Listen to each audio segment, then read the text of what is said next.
So this is the story of how I got my little kitty Max, who is now not so much a little kitty anymore.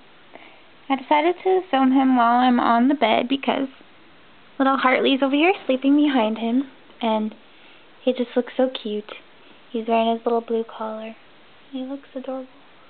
Max is a beautiful boy. He's got beautiful blue eyes. He likes his little chin rub. That's his favorite place to be rubbed. And, okay, so,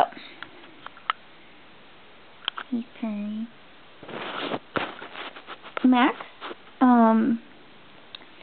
okay, so, I first moved into my first apartment, about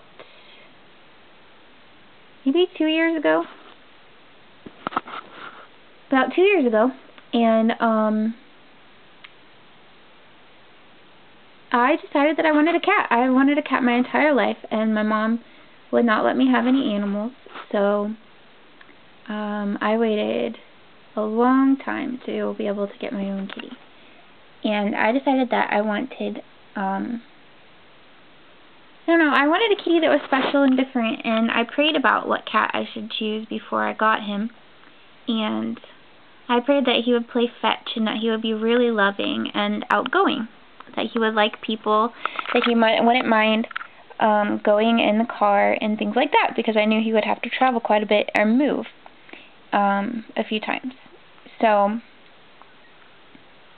there's Maya. But I lived about an hour away from the town I live in now, and so that city was a really small city, and they didn't have a lot of places to look for animals. So when I was here, hi baby, hello darling, you're stealing the show. Anyway, I went to a PetSmart, and I didn't see any kitties that caught my eye. And then I went to Petco, and I didn't see any kitties either. And the Petco told me that there was actually another PetSmart that I didn't know about on the other side of town. And so I went, it was really far away from where I was living, but I was like, I just really feel like I should go. And I went there, and as soon as I saw Max, I was like, he is so beautiful. I was like, but I don't think I really want a Siamese cat, but it was him, and then there was this other fluffy cat that I don't like a lot of fur, so I was like, well, I'll just ask to see them anyway. And well, he let me see the fluffy one first, and he had to take it out of the cage, and it kind of came to me, but it was not very friendly, and I was like, okay, thanks. And I was like, can I see that one? And that one was Max. And he actually had the name Wrigley. They named him Wrigley, like Wrigley Field. And they just opened his cage, and he jumped right out. They didn't have to get him out. And he came right in the room and, went on the bench and sat right next to me and was purring. And he came and climbed on my lap and let me pet him. And I was like, oh my gosh, I think this is the cat. I think this is the cat that I'm supposed to get. And I just was really unsure. I was like, well, what if it's not, and everything. But I was like, okay, well, I'll fill out an application because I really wanted to get a cat. And I had all the supplies that I needed. And I knew I wanted a boy cat, too, so I had all boy supplies because I had heard that boy cats are more friendly than girls. Although Maya's proved that wrong so far. But they seem about the same to me.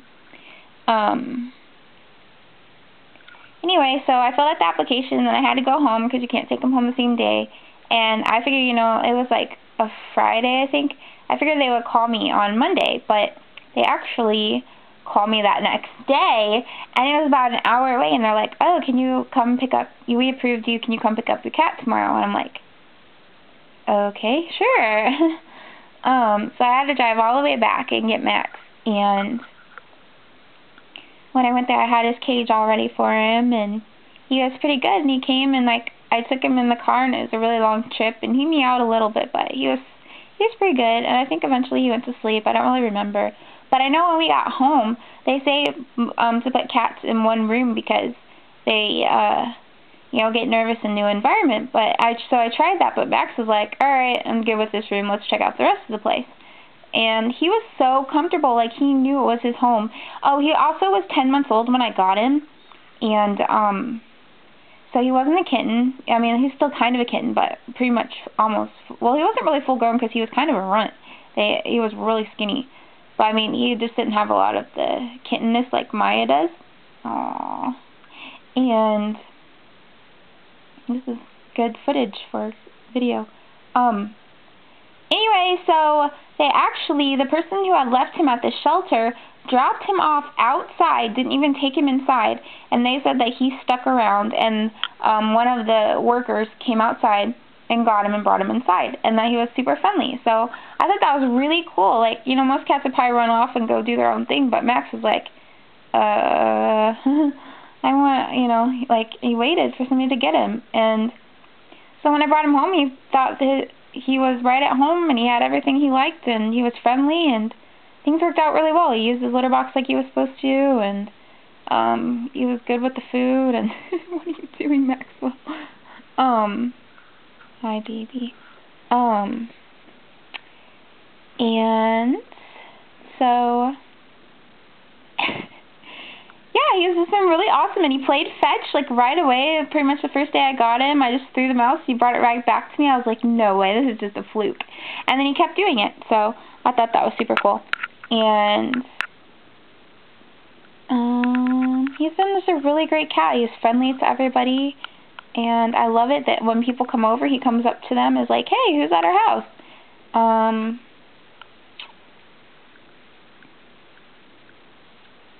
What else about his story? Oh, the craziest story I have about him is that right after I got him, maybe a couple days after, I decided to go shopping, and I left the windows open, but there was a screen in the windows. And so I was like, alright, he'll be fine. But I came back like 4 hours later, and normally he greeted me at the door, but I couldn't find him anywhere. So I was like, oh, maybe I locked him in the closet or left him in a cabinet or something, but I couldn't find him anywhere. And then finally I realized the window looked really weird. And then I looked closer, and the screen was out of it. And Max was laying down below on the ground. I was like, oh my gosh. So I was on the 3rd floor of the apartment complex. I ran down 3 flights of stairs and out to get him. And he was just laying there chilling in the grass, and nothing, he wasn't hurt or anything. And like, he was like, hey Mom, what's going on? You know, I'm just hanging outside. 3 flights down, falling out the window. How crazy is that? And everybody was watching me because a lot of older people lived there. They saw me like carrying him back, and they're all like, what happened? So I told them the story, and my time's almost out, so yeah, and he was all fine, nothing hurt, and now I just don't leave the windows open anymore. But that's how I got my baby Maxwell. He's such a good boy. Thanks for listening. This was